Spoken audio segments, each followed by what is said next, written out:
واو، يعني اول كارت ينزل لي اللوفرز، يعني كارت قوي جدا. معنى كده انه الشخص ده فيه طاقة مشاعر، هو يعني حاسس ان مسيطرة عليه ناحيتك.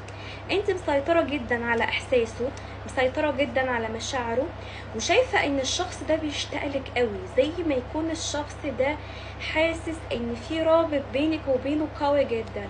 الشخص ده انا شايفاه بيراقبك في الوقت الحالي، حاسس قوي ان هو خسرك، حاسس ان هو ما بقاش ليه مكانة في قلبك، او حاسس ان في احد اخد مكانه في حياتك، لان واضح ان انت ما بقيتيش تهتمي بالشخص ده، ما بقيتيش تبادلي نفس المشاعر. ممكن تكونوا في الوقت الحالي في فترة بعد، لاني انا شايفة الشخص ده بيراقب في صمت، او شايفاه بيحبك في صمت. الشخص ده واضح لي كمان ان عنده طاقه غيره قويه، يعني واضح ان هو غيران عليكم قوي، ان اي حد يتقرب منكم او عنده شكوك اتجاهكم، لان واضح لي انك انت انثى في غايه الجمال. ظاهر لي في طاقتك ان هو شايفك لادي قوي، شايفك انك انت جميله ملكيش مثال، شايفك انك انت مغريه جدا، شايف كمان انك انت تقطيعك وملامحك حلوه حلوة قوي.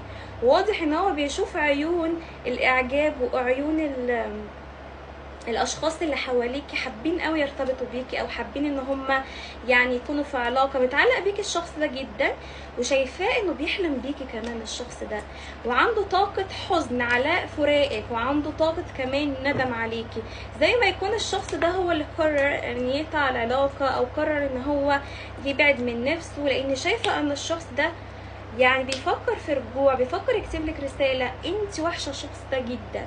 وظاهر لي في الطاقه ممكن يكون هو وجعك، او ممكن يكون جرح مشاعرك، لان ظاهر لي في الطاقه انك انت لا اما اكتشفت خيانه، لا اما الشخص ده وصلك لمرحله انك انت ما بقيتيش واثقه انه بيحبك. ممكن يكون الشخص ده ما قالكيش مشاعره، لاني انا شايفاه مشكلته معاكي انك انت شايفاه شخص مش واضح، مش بيصرحك، شخص عندي، شخص بيحاول يستفزك.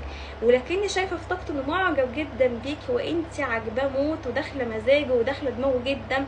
شايفاه كمان معجب بجسمك، شايفك حلوه، شايفك انك انت متجدده، شايف انك انت عيونك بتاخده في عالم تاني.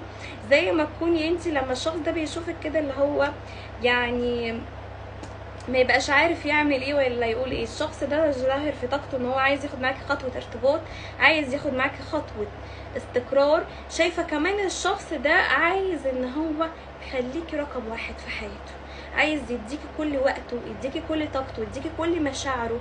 لان واضح لي في الطاقه بتاعته ان هو شايفك حنينه، شايفك من بيت اصل، شايفك انك انت مثقفه متعلمه اخلاقك عاليه، شايفك انك انت كلاس، يعني ممكن تكوني وضعك الاجتماعي حلو، شايفك بتعرفي تلبسي، بتعرفي كمان تبهري اللي قدامك وتخليه يحبك ويتعلق بيكي بكل سهوله.